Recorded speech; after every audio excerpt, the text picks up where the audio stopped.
কোনো রকম আটা বা ময়দা ব্যবহার না করে শুধুমাত্র সুজি দিয়ে আজকে একটা জলখাবারের রেসিপি শেয়ার করব। সকালের জলখাবারে বা বাচ্চাদের স্কুল টিফিনে এরকম একটা রেসিপি আপনারা অবশ্যই ট্রাই করতে পারেন। অল্প তেল মশলায় তৈরি এরকম হেলদি এবং টেস্টি সুজি রেসিপিটা যদি আপনাদের ভালো লেগে থাকে অবশ্যই একটা লাইক করবেন এবং রেসিপিটাকে শেয়ার করবেন। তাহলে চলুন দেখে নেওয়া যাক আজকের রেসিপি। গ্যাসে প্রথমে আমি একটা সসপ্যান বসিয়ে দিলাম। এর মধ্যে নিয়ে নিচ্ছি 1.5 কাপ পরিমাণের জল। জলের মধ্যে দিয়ে দিচ্ছি সামান্য পরিমাণ ঘি। এখানে আপনারা তেলও ইউজ করতে পারেন। তার মধ্যে দিয়ে দিলাম সামান্য পরিমাণ লবণ। এবার সবকিছু মিশিয়ে নিয়ে অ্যাড করে দেব 1 কাপ পরিমাণ সুজি। সবকিছু ভালো করে মিশিয়ে নিয়ে বেশ কিছুক্ষণ এটাকে নাড়াচাড়া করতে হবে। প্রায় 2-3 মিনিট পর এটা কিন্তু জলটা পুরোটা শুকিয়ে আসবে আর প্যান থেকে এভাবে কিন্তু উঠে আসবে। তখন বুঝে নিতে হবে যে সুজিটা কিন্তু রেডি হয়ে গেছে। এখন এটাকে ঢাকা দিয়ে কিছুক্ষণের জন্য রেস্টে রেখে দেব। এখন একটা প্যানে নিয়ে নিচ্ছি 2 ছোট চামচ সাদা তেল। তেলটা একটু গরম হয়ে গেলে এর মধ্যে দিয়ে দিচ্ছি জিরে, তারপর একটা মিডিয়াম সাইজের পেঁয়াজ কুচি এর মধ্যে অ্যাড করে দিচ্ছি। পেঁয়াজটাকে কিছুক্ষণ ভেজে নেব। পেঁয়াজটা কিছুটা ভাজা হয়ে গেলে এর মধ্যে অ্যাড করে দিচ্ছি এখন রসুন কুচি। সবকিছু ভালো করে আরও কিছুক্ষণ ভেজে নিতে হবে। পেঁয়াজ রসুন ভালো করে ভাজা হয়ে গেলে এর মধ্যে দিয়ে দিচ্ছি লঙ্কা কুচি। লঙ্কাটা আপনাদের স্বাদ অনুযায়ী কম বেশি করতে পারেন। একে একে অ্যাড করে দিচ্ছি জিরে গুঁড়ো, ধনে গুঁড়ো, হলুদ গুঁড়ো, শুকনো লঙ্কার গুঁড়ো আর তার সাথে ড্রাই ম্যাঙ্গো পাউডার। ম্যাঙ্গো পাউডারের পরিবর্তে চাট মশলাও ব্যবহার করা যেতে পারে। অ্যাড করে দিচ্ছি সেদ্ধ করে রাখা আলু। এখানে আমি 2টো মিডিয়াম সাইজের আলুকে সেদ্ধ করে নিয়েছিলাম। এখন সবকিছু ভালো করে মিশিয়ে নিয়ে এর মধ্যে অ্যাড করে দেব পরিমাণ মতো নুন। নুন দেওয়ার পর আরেকটুক্ষণ ভালো করে নাড়াচাড়া করে এটাকে নামিয়ে রাখবো। এদিকে সুজিটা আমি একটা থালার মধ্যে ট্রান্সফার করে নিয়েছি এবং এটা বেশ ঠান্ডাও হয়ে গেছে।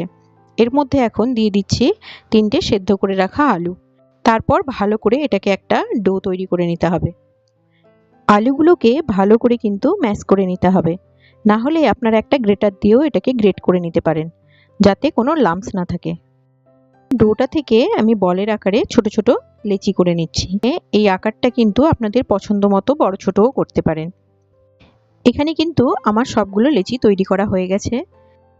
এখন আমি একটা লেচি নিয়ে এটাকে হাত দিয়ে চেপে গোল করে বাটির শেপ করে নেব।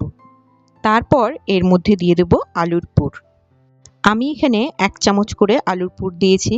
আপনারা যতটা পরিমাণ চান সেরকমভাবে দিতে পারেন। পুরটা দেওয়ার পর একটা চামচ দিয়ে ভালো করে চেপে এটাকে চারদিকে ছড়িয়ে দেব। তারপর মুখটাকে ভালো করে কিন্তু বন্ধ করে নিতে হবে। যেভাবে দেখাচ্ছি এভাবে হাত দিয়ে ভালো করে চেপে চেপে এর মুখটা ভালো করে বন্ধ করে নেব।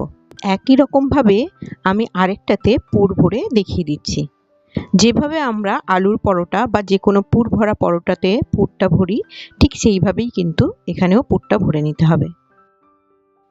তারপর কড়াইতে দিয়ে দেব সামান্য পরিমাণ তেল। তার মধ্যে তৈরি করে রাখা এই বলগুলো কিন্তু আমি দিয়ে এটাকে ঢাকা দিয়ে 2 মিনিট রান্না হতে দেব। প্রত্যেকটা সাইড উল্টে কিন্তু এটাকে কিছুক্ষণ ঢাকা দিয়ে রান্না করতে হবে, তাহলে কিন্তু সবকিছু ভালো করে সেদ্ধও হয়ে যাবে আর খেতেও ভালো লাগবে। 2 মিনিট পর কিন্তু আমি ঢাকাটা খুলে এটাকে আবার উল্টে আরও 2 মিনিটের জন্য রান্না হতে দেব। তারপর এটাকে উল্টে পাল্টে হালকা লাল করে ভেজে নেব। এই রেসিপিটাকে আরও একটু হেলদি করতে চাইলে আপনারা কিন্তু এটাকে স্টিমও করে নিতে পারেন। আবার এটাকে ডিপ ফ্রাই করলেও একটা সুন্দর স্ন্যাক্স আইটেম তৈরি হয়ে যায়। এগুলো কিন্তু ভাজা কমপ্লিট হয়ে গেছে, আমি এগুলোকে প্লেটে তুলে রাখছি। এইভাবে বাকি সবগুলো কিন্তু একইভাবে ভেজে নিচ্ছি। এখন রেডি কিন্তু আমাদের আজকের এই রেসিপি। দেখতেই পাচ্ছেন বড়াগুলো কতটা লোভনীয় দেখতে হয়েছে। যে কোনো ধরনের চাটনির সাথে এরকম বড়া কিন্তু পরিবেশন করা যেতে পারে। আমি এখানে টমেটো কেচাপ দিয়ে পরিবেশন করলাম। আজকের এই হেলদি রেসিপিটা আপনাদের কেমন লাগলো অবশ্যই কমেন্টে লিখে জানান। ভালো লাগলে অবশ্যই একটা লাইক করে দেবেন। এরকম আরও নতুন নতুন রেসিপি পেতে অবশ্যই আমার চ্যানেলটিকে ফলো এবং সাবস্ক্রাইব করুন। ধন্যবাদ।